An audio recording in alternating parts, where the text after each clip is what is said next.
So, ngayong araw guys, ay mag-house tour tayo maya-maya. At ipapakita ko na sa inyo yung unang vinlog ko na hindi pa formang bahay. Ngayon, makikita nyo na ang mga nagawa. So, abangan!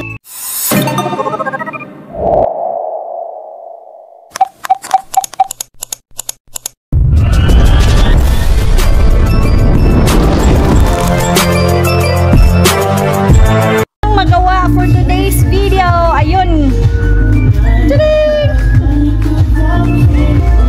Hello guys, for today's video ay pupunta tayo dito sa ating bagong construction na bahay. So ito po ang updates sa ating vinlog nung mga nakaraang mga buwan. So ngayon, ipapakita ko sa inyo ang house tour na malapit nang matapos ang bahay. So, pupuntahan natin ngayon itong bahay na malapit nang matapos. So, nandito tayo. So, ayan. Yan yung mga tiles. Yun. Tsaka, yun yung pintuan. Tsaka ito parang hard flex ito. At ito, di ko alam to kung para saan to. At yan po, meron na po siyang roof. So, meron na po siyang roof.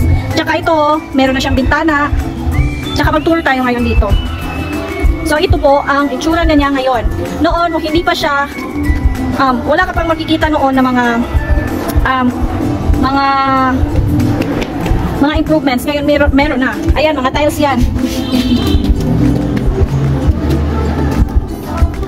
So, meron dito mga ginagawa para sa roofing. So, ayan, para hindi mainit, nilalagyan ng mga ganyan. So, hindi ko alam kung anong, yan, bintana yan. Para sa tsaka yan, may alkuba na siya. Hindi ko alam kung ano sa Tagalog yung alkuba. So, yung, basta sa roof ito, para hindi mainit.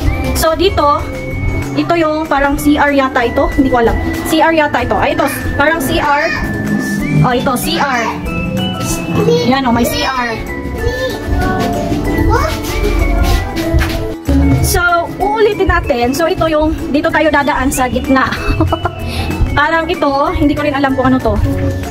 Parang CR din siguro ito. Hindi pa ito tapos. Hindi pa ito tapos. Tapos dito tayo.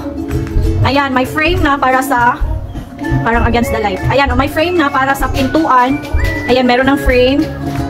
Tapos parang ano ito? Parang kwarto pala ito. Meron na dyan, ganyan. Ayan.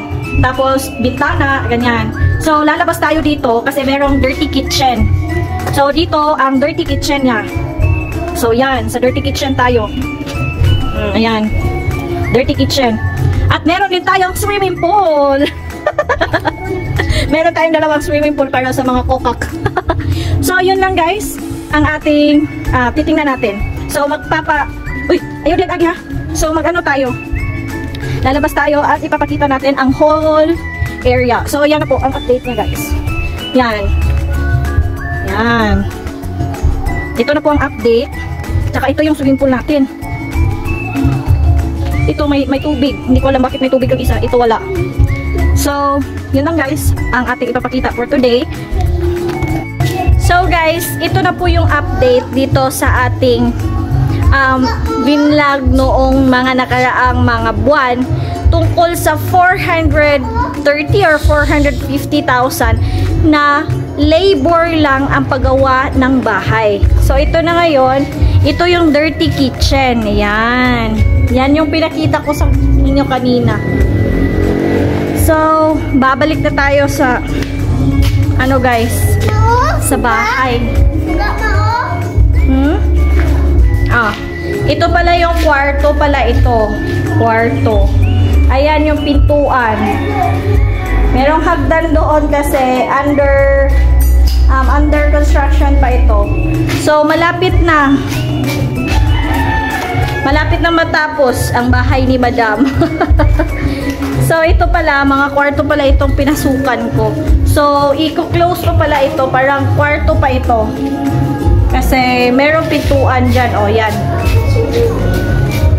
So, guys, yun lang ang i-vlog ko for today's video. At maraming salamat. At ito lang ang aking update. Bye-bye!